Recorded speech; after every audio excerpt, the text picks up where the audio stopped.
ರಕ್ತದ ಕೋಡಿಗೆ ತನ್ನ ಕಿರುಬೆರಳನ್ನು ಅದ್ದಿ ಅದರ ರುಚಿಯನ್ನು ಭಾಸ್ಕರನ ಮಗಳಾದ ಕನಕಳು ಸವಿಯುತ್ತಿದ್ದುದು ಆ ರಾತ್ರಿಯಲ್ಲಿ ಭಯವನ್ನು ಹುಟ್ಟಿಸುವಂತಿತ್ತು.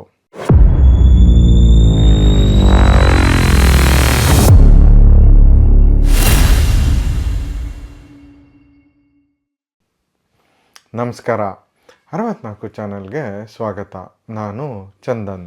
ರೋಲ್ ಕ್ಯಾಮ್ರಾ ಆ್ಯಕ್ಷನ್, ಈ ಥರ ಈ ಪುಸ್ತಕ ಸ್ಟಾರ್ಟ್ ಆದರೆ ರೋಲ್ ಕ್ಯಾಮ್ರಾ ಮರ್ಡರಿಂದ ಈ ಪುಸ್ತಕ ಎಂಡ್ ಆಗುತ್ತೆ. ಉಪೇಂದ್ರ ನಿರ್ದೇಶಿಸಿರುವ, ಕಾಶಿನಾಥ್ ನಟಿಸಿರುವ ಉಶ್ ಫಿಲಮ್ ಥರ ಈ ಪುಸ್ತಕದ ಕಥೆನೂ ಇದೆ.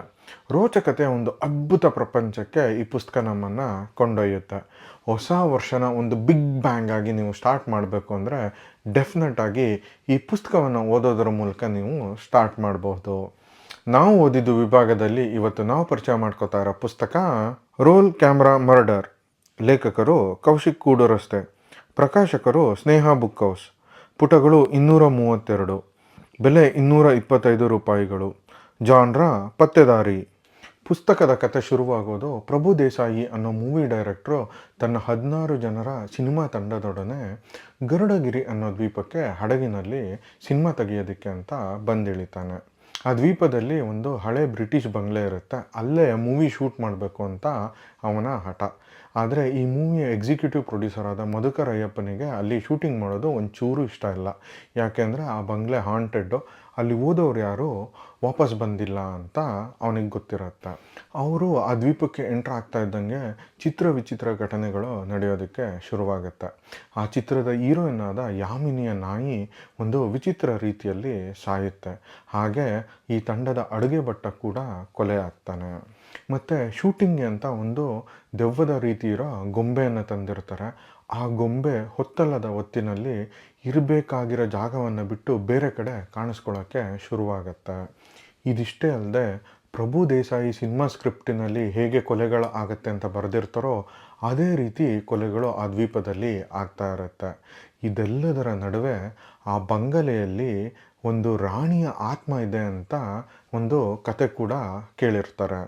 ಆ ಸಿನಿಮಾಗೆ ಆ್ಯಕ್ಟ್ ಮಾಡೋಕ್ಕೆ ಅಂತ ಬಂದಿರೋ ಬಾಲನಟಿ ಕನಕಳ ವಿಚಿತ್ರ ಬಿಹೇವಿಯರು, ಆ ಸಿನಿಮಾ ಹೀರೋ ಮತ್ತು ಹೀರೋಯಿನ್ ನಡುವೆ ಇರೋ ಒಂದು ಅಫೇರು, ಹಾಗೆ ಅಸಿಸ್ಟೆಂಟ್ ಡೈರೆಕ್ಟರ್ ಆದ ತ್ರಿಲೋಕ್ನ ಶ್ರದ್ಧೆ, ಇದೆಲ್ಲರ ಹಿಂದೆ ಗರುಡಗಿರಿಯ ರಹಸ್ಯ ಇದೆ.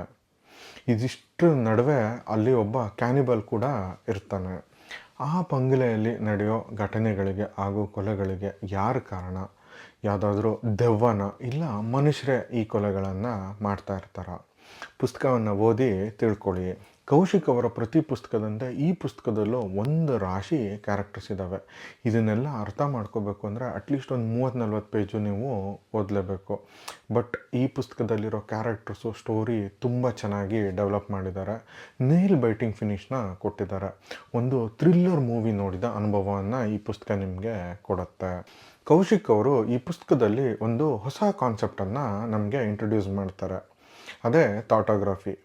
ಈ ಕಾನ್ಸೆಪ್ಟ್ ಯೂಸ್ ಮಾಡಿಕೊಂಡು ಈ ಪುಸ್ತಕದಲ್ಲಿ ಬರೋ ಡಿಟೆಕ್ಟಿವ್ ಹಿಮವಂತ ಇಲ್ಲಿ ನಡೆಯೋ ಕೇಸ್ನ ಸಾಲ್ವ್ ಮಾಡ್ತಾನೆ. ಇದ್ರ ಬಗ್ಗೆ ಓದಿ ತಿಳ್ಕೊಳ್ಳಿ, ತುಂಬ ಇಂಟ್ರೆಸ್ಟಿಂಗ್ ಆಗಿದೆ. ಈ ಪುಸ್ತಕದ ಎಂಡಿಂಗು ನಮಗೆ ಉಪೇಂದ್ರ ಅವರ ಸಿನಿಮಾವನ್ನು ನೆನಪಿಸುತ್ತೆ.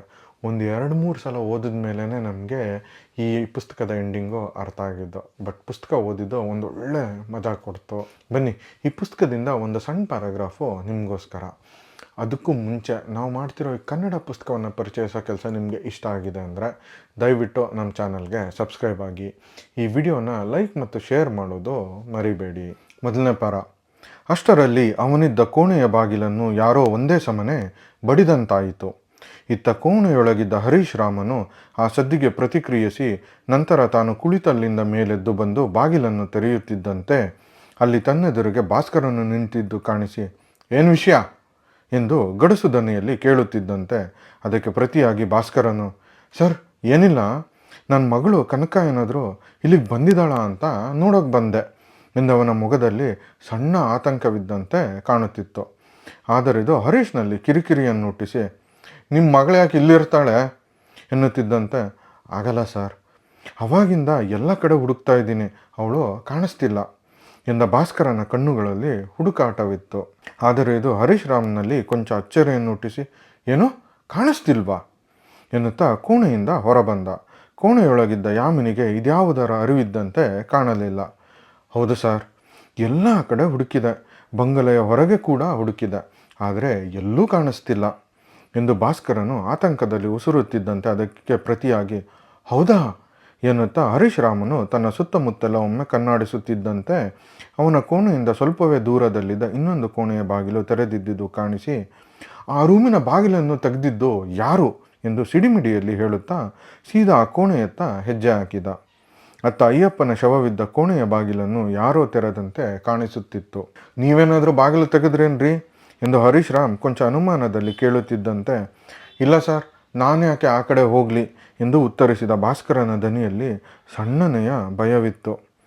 ನಿಮ್ಮವರು ತೆಗೆದಲೇ ಇನ್ನೇನು ಭೂತ ಬಂದು ತೆಗೆಯುತ್ತಾ ಎಂದು ಸಿಡುಕುತ್ತಾ ಹರೀಶ್ ರಾಮ್ನು ಸೀದಾ ಅಯ್ಯಪ್ಪನ ಕೋಣೆ ಎದುರು ಬಂದು ನಿಲ್ಲುತ್ತಿದ್ದಂತೆ ಅಲ್ಲಿನ ದೃಶ್ಯವನ್ನು ಕಂಡು ಅವನ ಎದೆ ಬಡಿತವೊಮ್ಮೆ ನಿಂತಂತಾಯಿತು.